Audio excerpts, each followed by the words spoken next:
राधे राधे। माघ महात्म्य 29वां अध्याय।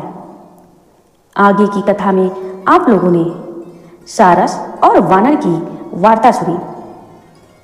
सारस द्वारा कही गई इस कथा को सुनकर वह वानर बड़ा प्रभावित हुआ तथा सारस से कहने लगा, अवश्य ही तुम ज्ञानी हो तथा सब कुछ जानते हो, किंतु यह तो स्पष्ट करो कि तुम्हें यह पक्षी की योनि किस कारण प्राप्त हुई है।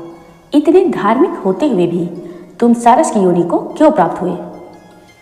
वानर के इस प्रश्न के उत्तर में सारस ने कहा, हे वानर, अपने पूर्व जन्म में तुमने नर्मदा नदी के तट पर 100 बोरी धान ब्राह्मणों को दान किया था। उस समय तुमने यह दान मेरे ही द्वारा कराया था, क्योंकि तब मैं तुम्हारा राजपुरोहित था। मैंने लोभ के वशीभूत होकर सारा का सारा धान अपने ही पास रख लिया। ब्राह्मणों को तो नाम मात्र का थोड़ा सा अंश ही दिया था। अपने इस पाप के कारण मुझे कालसूत्र नामक नरक में रक्त से भरी कीच में गिराया गया। उस रक्त की दुर्गंधित कीचड़ में मेरा मुख नीचे की ओर करके मुझे डाल दिया गया। मैं उसे चाटता नरक भोगता रहा। नरक में कौवे तथा गिद्ध मुझे नोच कर खाते थे। कालसूत्र नरक में पल भर काटना भी घोर कठिन था, तथापि मुझे इस नरक में 30 वर्ष तक रहना पड़ा। उस नरक की यंत्रणा का मैं वर्णन नहीं कर सकता हूँ। दान हड़पने के पाप के कारण मुझे नरक भोगना पड़ा तथा दूसरे पाप अर्थात अपनी बहन के घर से कांसे का बर्तन चुराकर एक जुआरी को देने के कारण मुझे यह सारस का शरीर प्राप्त हुआ है। मादा सारस के रूप में मेरी पत्नी को तुम देखते हो। यह उस जन्म में ब्राह्मणी थी तथा इसने वह कांसे का बर्तन चुराने में मेरा साथ दिया था। हे कपि, तुम अपने और हमारे पूर्व जन्म के बारे में जान चुके हो। अब तुम अपना और हमारा भविष्य भी सुनो। अगले जन्म में हम और तुम तीनों ही हंस बनेंगे तथा यह मादा सारस मेरी पत्नी होगी। हम दोनों ही कामरूप देश में पूर्ण सुखी जीवन व्यतीत करेंगे। इसके पश्चात हमारा जीवन कल्याणी योनि में होगा। इस योनि के पश्चात हम दोनों को मानव योनि प्राप्त होगी। मानव योनि में हम सत्कर्म अर्थात पुण्य कार्य अथवा पाप कर्म दोनों ही करने को पूर्ण स्वतंत्र होंगे। यह हमारे विवेक पर निर्भर करेगा कि हम मानव जीवन में धर्म का पालन और सत्कर्म करके अपना लोक परलोक सुधार लें अथवा पापों में लिप्त रहकर नरक भुगतने का रास्ता स्वयं तैयार करें। वानर ने कहा, हे सारस, मैंने पूर्व जन्म में राजगुरु होने के नाते आपकी पूजा की थी और अब भी स्तुति करता हूँ। हे सारस, तुम अपनी पत्नी सहित सुखपूर्वक रहो। तुम्हारा कल्याण हो। तुमने मेरा अज्ञान दूर कर दिया है, अतः अब मैं भी तुम्हारे कथन को ध्यान में रखकर अपना शेष जीवन व्यतीत करूंगा। प्रेत ने इतनी कथा कहने के पश्चात कहा, हे द्विज, नदी के तट पर मैंने जब वानर और सारस के वार्तालाप को सुना तो मेरा भी अज्ञान नष्ट हो गया। इसके साथ ही मन का दुख एवं समस्त चिंताएं भी कम हो गई। हे विप्र, गंगा जल के आश्चर्यजनक प्रभाव को मैं देख चुका हूँ, इसीलिए मैं आपसे गंगा जल मांग रहा हूँ।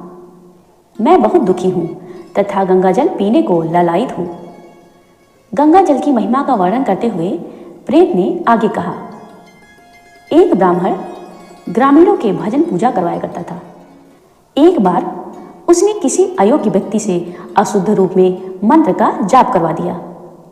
इस अशुद्ध अनुष्ठान के कारण वह ब्राह्मण राक्षस योनि को प्राप्त हो गया और 8 वर्ष तक मेरे साथ ही यहाँ पर निवास करता रहा। 8 वर्ष बाद उस ब्राह्मण के पुत्र ने अपने पिता की मुक्ति के लिए उसकी अस्थियां एकत्रित करके तथा उन्हें ले जाकर कनखल में गंगा जी के पवित्र जल में प्रवाहित किया। गंगा जल की धारा में अस्थियां गिरते ही वह राक्षस योनि से मुक्त होकर देवलोक को चला गया।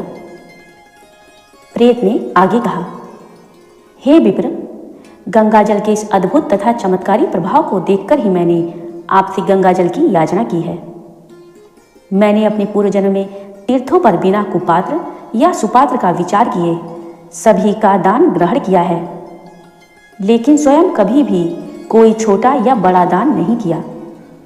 यही नहीं, मैंने कभी भी उस दान के भार से मुक्त होने का उपाय नहीं किया। इन समस्त अपकर्मों के कारण ही मुझे यह प्रेत योनि प्राप्त हुई है। अब मैं इस योनि में अत्यंत दुखी हूँ। मुझे इस योनि में भोजन और जल तक प्राप्त नहीं हो रहा। मैं अत्यंत दीनहीन दशा को प्राप्त हूँ। इस विंध्य पर्वत पर दुख भोगते हुए मुझे सहस्त्रों वर्ष व्यतीत हो गए। हे द्विजश्रेष्ठ, अब कृपा कर गंगा जल देकर मेरा शीघ्र उद्धार करने की कृपा करें।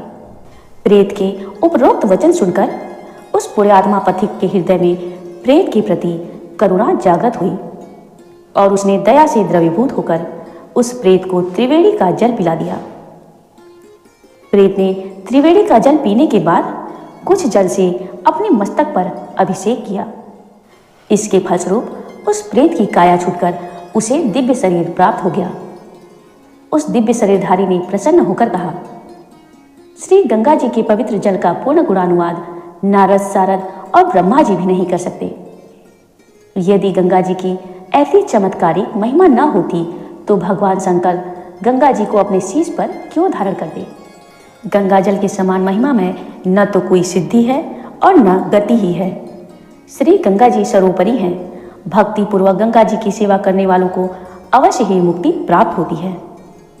आपने मुझे गंगा जल पिलाकर मेरा उद्धार किया है, अतः ईश्वर हर प्रकार से आपका भला करे। इस प्रकार अनेक आशीर्वाद देकर वह मुक्त हो चुका प्रेत दिव्य रथ में बैठकर स्वर्ग को प्रस्थान कर गया। श्री गंगा जी गंगा जल, प्रयागराज तथा माघ स्नान के महात्म्य को सुनकर कथाएं सुन रहा पिशाच माघ मास में त्रिवेणी में स्नान करने के लिए प्रयाग चला गया। प्रयागराज पहुंचकर उसने संगम के पवित्र जल में स्नान किया। प्रयागराज में स्नान करते ही उसके समस्त पाप नष्ट हो गए तथा दिव्य दैविक शरीर प्राप्त हो गया। दिव्य शरीर प्राप्त कर वह भक्तिपूर्वक भगवान विष्णु की आराधना करने लगा। तब गंधर्वगण उनकी स्तुति करते हुए उन पर पुष्पवृष्टि करने लगी और देवललनाएं अभिवादन करने लगी और वह दिव्य विमान पर आरूढ़ होकर इंद्रलोक को प्रस्थान कर गया। जय श्री कृष्ण, जय श्री कृष्ण।